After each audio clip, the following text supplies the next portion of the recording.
I'm Jo Killier, I work for York Museums Trust, and today I'm going to show you how to plant a seed so that you can grow a flower that we can then display in York Museum gardens.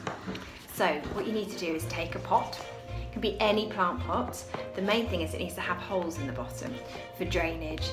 So you can do it with a potted plant like this, or alternatively you can use anything you've got at home really.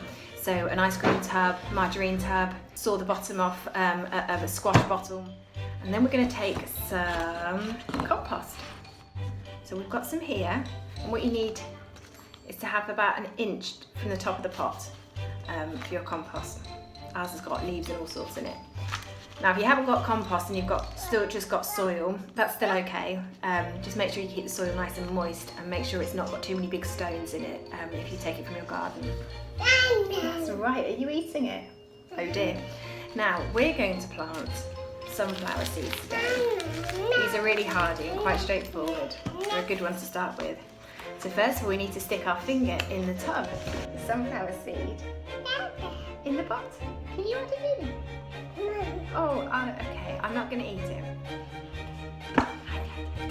So we pop it in and then we just cover it over and take some water to make sure the soil's nice and moist. We just add some water in. You want to keep the soil nice and moist but not waterlogged, and that's why the drainage is so important at the bottom of the pot. And then we leave it about 7 to 14 days and you'll begin to see shoots coming through.